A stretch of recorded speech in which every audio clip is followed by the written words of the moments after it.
I think one of the really scary and overwhelming things about terrorism can be the idea that it's this giant boogeyman that is really difficult to comprehend and is terrifying and comes along in the night out of nowhere and steals your family members or loved ones away. And for me, my life's work has really been understanding the small logical puzzle pieces that, when taken together,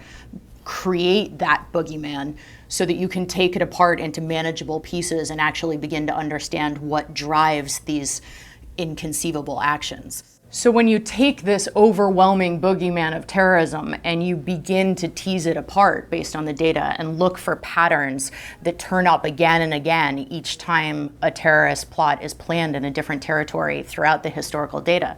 you begin to notice patterns that might not seem obvious to begin with. So things like the percentage beneath livable wage that a border guard gets paid, which of course gives rise to the possibility of accepting a bribe to let somebody just sneak across the border or hand a package to you. If that bribe is the difference between being able to feed your kids that month or not, it's a pretty understandable small choice for that individual actor, and yet has given rise to perhaps a terrorist act being able to take place, even though the law of the territory should have prevented it. Another example would be the rate of change of things like freedom of the press or freedom of speech. Not the scores themselves, but the rate of change, which goes to the difficulty that societies experience when they suddenly open up and allow liberties that many of the more traditional members of society haven't been accustomed to in the past. There are strategies for taking communities through those evolutions, but without those strategies in place, it can seem very jarring. And we experience that even in a mature democracy like ours, where when certain changes take place quickly, it can take portions of the community time to be comfortable with them and to catch up in a political environment. Another example would be the ratio of hookah bars to madrasas, and there you begin to see, tensions between more traditional religious elements in society and a younger demographic. In many countries where you have more than 50% in that youth demographic, there's a big cultural rift there that can often give rise to lack of understanding or the feeling that young people are not being incorporated into society and need some other outlet for their feelings of frustration and eventually rage. Another really interesting one that we see is how good machine translation is for a local language.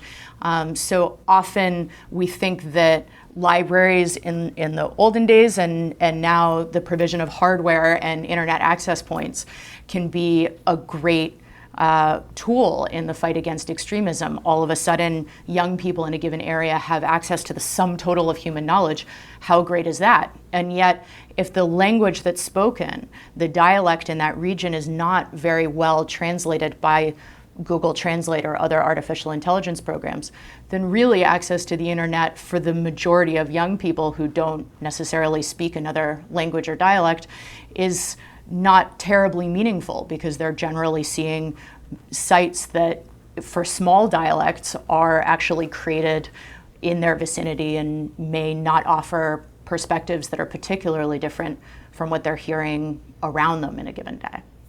So there are a number of these correlations, and the beauty, my dad's an economist, and I grew up in a household that loved throwing data around the dinner table. And the beauty of data is that you can look at huge sets across many different time periods and geographies and see patterns that emerge so starkly that you can't ignore them. These kinds of inputs are really helpful in understanding how regular human beings, like you and me, who grew up in different environments, subject to different inputs, could find themselves with different perspectives about what's happening in the world, and eventually, if their perspectives go unheard, feel increasing frustration that eventually can find its outlet in a violent way.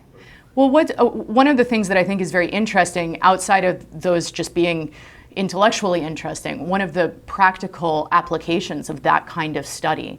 is to see where there are easy, cheap, efficient ways to make a disproportionately big impact in portions of the world, where instead of launching a kind of nebulous multi-million-dollar program that maybe is not going to hit the milestones that it's intending to hit, you can go in with very surgical and efficient programs and make a disproportionately large impact in the lives of the people living in those regions.